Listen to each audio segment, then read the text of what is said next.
Hello दोस्तों, स्वागत है आपका मेरे यूट्यूब चैनल पर। दोस्तों, इस वीडियो में हम देखने वाले हैं भारतीय संविधान के टॉप 25 क्वेश्चंस जो लगभग हर एक प्रतियोगी परीक्षा में बार बार पूछे जाते हैं। इससे पहले मैं 25 क्वेश्चनों की एक सीरीज करा चुका हूं, जिसके लिंक आपको डिस्क्रिप्शन में मिल जाएगी। चलिए हम शुरू करते हैं और पहला क्वेश्चन देखते हैं। पहला क्वेश्चन हमको दिया गया है कि भारतीय संविधान में मूल अधिकार किस देश से लिए गए हैं। तो भारतीय संविधान में मूल अधिकार अमेरिका से लिए गए हैं, यूएसए। ठीक है, चलिए अगला क्वेश्चन देखते हैं। अगला क्वेश्चन हमको दिया गया है कि किस संविधान संशोधन के अंतर्गत मौलिक कर्तव्यों को शामिल किया गया था। तो 42वें संशोधन 1976 के द्वारा हमारे जो मौलिक अधिकार है उनको शामिल किया गया था। चलिए अगला क्वेश्चन देखते हैं। अगला क्वेश्चन हमको दिया गया है कि अस्पृश्यता का अंत संविधान के किस अनुच्छेद के द्वारा किया गया है। तो अनुच्छेद 17 के द्वारा अस्पृश्यता का अंत किया गया है। चलिए अगला क्वेश्चन देखते हैं। अगला क्वेश्चन हमको दिया गया है कि चतुर्थ स्तंभ शब्द का प्रयोग निम्न में से किसे इंगित करने के लिए किया जाता है। तो चतुर्थ स्तंभ, चौथा स्तंभ हम किसको बोलते हैं? मीडिया, यानी कि प्रेस या समाचार को। ठीक है, चलिए अगला क्वेश्चन देखते हैं। अगला क्वेश्चन हमको दिया गया है कि पंचायती राज की त्रिस्तरीय समिति का गठन किसके द्वारा किया गया था। कौन सी समिति थी जिसके द्वारा पंचायती राज की त्रिस्तरीय समिति का गठन किया गया था। तो उस समिति का नाम था बलवंत राय मेहता समिति। ये बहुत ही इम्पोर्टेंट क्वेश्चन है, ये बहुत सी प्रतियोगी परीक्षा में पूछा जा चुका है। ठीक है, चलिए अगला क्वेश्चन देखते हैं कि भारत के राष्ट्रपति के लिए न्यूनतम निर्धारित आयु कितनी है। तो राष्ट्रपति के लिए 35 यानी कि 35 वर्ष न्यूनतम आयु है। ठीक है, चलिए अगला क्वेश्चन देखते हैं कि अभी तक किस राष्ट्रपति को निर्विरोध चुना गया था। तो जो डॉक्टर नीलम संजीव रेड्डी थे उनको निर्विरोध चुना गया था, वो निर्विरोध राष्ट्रपति बने थे। ठीक है, चलिए अगला क्वेश्चन देखते हैं। अगला क्वेश्चन हमको दिया गया है कि राष्ट्रपति को पद की शपथ कौन दिलाता है। तो राष्ट्रपति को पद की शपथ कौन दिलाता है? भारत के जो मुख्य न्यायाधीश होते हैं, यानी सर्वोच्च न्यायालय के मुख्य न्यायाधीश होते हैं, वो राष्ट्रपति को उसके पद की शपथ दिलाते हैं। चलिए अगला क्वेश्चन देखते हैं। अगला क्वेश्चन हमको दिया गया है कि राष्ट्रपति अपना त्यागपत्र किसे सौंपता है। तो राष्ट्रपति अपना त्यागपत्र किसे सौंपता है? उपराष्ट्रपति को। समझिए, यहाँ पे राष्ट्रपति को शपथ कौन दिलाता है? भारत के मुख्य न्यायाधीश। और राष्ट्रपति अपना त्यागपत्र किसे सौंपता है? भारत के उपराष्ट्रपति को। चलिए अगला क्वेश्चन देखते हैं। अगला क्वेश्चन हमको दिया गया है कि किसी राज्य में राष्ट्रपति शासन का तात्पर्य है कि वह राज्य किसके द्वारा चलाया जाएगा। जब किसी राज्य में राष्ट्रपति शासन लगता है तो वह राज्य किसके द्वारा चलाया जाता है? राज्य के राज्यपाल के द्वारा। चलिए अगला क्वेश्चन देखते हैं। राज्यसभा में राष्ट्रपति द्वारा कितने सदस्य मनोनीत किए जाते हैं। तो राज्यसभा में 12 सदस्य मनोनीत किए जाते हैं। और अगर यहाँ पर लोकसभा पूछा होता तो लोकसभा में 2 सदस्य मनोनीत किए जाते हैं। ठीक है, चलिए अगला सवाल देखते हैं।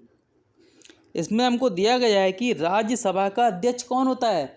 तो जो भारत का उपराष्ट्रपति होता है वही राज्यसभा का अध्यक्ष होता है। ठीक है, तो भारत का उपराष्ट्रपति। अगला हमसे दिया गया है कि संसद के 2 सदनों के बीच की अवधि कितने माह से अधिक नहीं हो सकती। तो जो भारत के सदन होते हैं उसकी अवधि कभी भी 6 माह से अधिक नहीं हो सकती है। ठीक है, तो 2 सदनों के बीच की अवधि कितने माह से अधिक नहीं हो सकती है? 6 माह से। इसको भी याद रखना है, ये भी काफ़ी बार पूछा जा चुका है। अगला क्वेश्चन हमसे पूछा गया कि संसद में कितने प्रकार के आपातकाल का प्रावधान है। तो 3 प्रकार के आपातकाल का।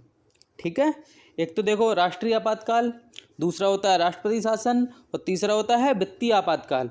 ठीक है, ये 3 प्रकार के आपातकाल होते हैं। ठीक है, चलिए अगला क्वेश्चन देखते हैं। जो राष्ट्रीय आपातकाल होता है उसके लिए होता है आर्टिकल 352, और जो राष्ट्रपति शासन होता है उसके लिए होता है 356, और जो वित्तीय आपातकाल होता है उसके लिए होता है आर्टिकल 360। ठीक है, ये याद रखना। चलिए अगला क्वेश्चन देखते हैं। अगला क्वेश्चन हमको दिया गया है कि भारत के राष्ट्रपति कितनी बार वित्तीय आपातकाल की घोषणा कर चुके हैं। यानी भारत के राष्ट्रपति कितनी बार वित्तीय आपातकाल की घोषणा कर चुके हैं। तो इसका आंसर होगा 0, यानी कि भारत में अभी तक वित्तीय आपातकाल घोषित नहीं किया गया है। चलिए अगला क्वेश्चन देखते हैं।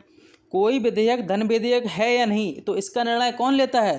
तो जो लोकसभा का अध्यक्ष होता है वही इसका निर्णय लेता है कि कौन सा विधेयक धन विधेयक है या नहीं है। ठीक है, ये भी याद रखना इंपॉर्टेंट है ये भी। अगला क्वेश्चन हमको दिया गया है कि एक सेकेंड, हाँ ये है। अगला क्वेश्चन हमको दिया गया है कि लोकसभा के निर्वाचन के लिए न्यूनतम आयु क्या है। तो लोकसभा के लिए न्यूनतम आयु कितनी होती है, 25 वर्ष। और राष्ट्रपति पद के लिए कितनी बताई थी मैंने अभी, 35 वर्ष। ठीक है। अगला क्वेश्चन हमको दिया है कि संविधान की प्रस्तावना में धर्मनिरपेक्ष और समाजवादी शब्द का किस संविधान संशोधन के अंतर्गत जोड़ा गया था। धर्मनिरपेक्ष और समाजवादी शब्द, तो ये जोड़ा गया था 42वें संविधान संशोधन 1976 के द्वारा। ठीक है, 42वें संविधान संशोधन 1976 के द्वारा। अगला सवाल हमको दिया गया है कि लोकसभा के प्रथम अध्यक्ष कौन थे। लोकसभा के प्रथम अध्यक्ष कौन थे, तो जीवी महाबलंकर लोकसभा के प्रथम अध्यक्ष थे। ठीक है, चलिए अगला क्वेश्चन देखते हैं। अगला क्वेश्चन हमको दिया गया है कि भाषा के आधार पर गठित पहला राज्य कौन सा था। तो भाषा के आधार पर गठित पहला राज्य था आंध्र प्रदेश। ठीक है, इसका गठन किया गया था 1953 में। भारत की संविधान, अगला क्वेश्चन देखते हैं कि भारत की संविधान सभा किसके अनुसार गठित की गई थी। तो कैबिनेट मिशन योजना 1946 के द्वारा। ठीक है, ये कैबिनेट मिशन योजना 1946 में आई थी। अगला क्वेश्चन यही है हमारा, ये कैबिनेट मिशन भारत कब आया था। तो कैबिनेट मिशन 1946 में भारत आया था। ठीक है, और भारत की संविधान सभा किसके अनुसार गठित की गई थी, कैबिनेट मिशन योजना के द्वारा ही। ठीक है, अगला क्वेश्चन हमको दिया गया है कि 1946 को कैबिनेट मिशन में कितने सदस्य थे। तो कैबिनेट मिशन में 3 सदस्य थे, स्टेफोर्ड क्रिप्स, पैथिक लॉरेंस और एबी अलेक्जेंडर। तो ये 3 सदस्य थे कैबिनेट मिशन में। ठीक है, अगला क्वेश्चन देखते हैं कि कैबिनेट मिशन योजना के अनुसार संविधान सभा में कुल कितने सदस्य थे। तो कैबिनेट मिशन के अनुसार संविधान सभा में कुल 389 थे। ठीक है, इसमें से 292 जो थे, ये 292 थे ब्रिटिश प्रांत थे, और इसमें 93 देसी रियासतें थी और 4 अलग प्रांत थे। ठीक है, तो कितने हो गए मिलाकर टोटल 389।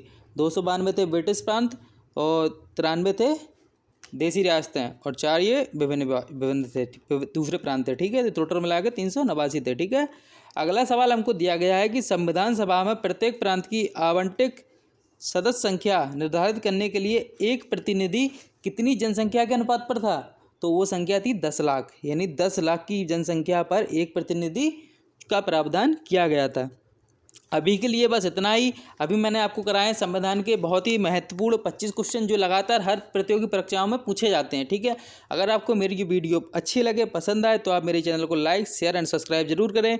और आगे भी आपको अभी वीडियो देखनी है तो आप बेल आइकन जरूर दबाएँ। धन्यवाद।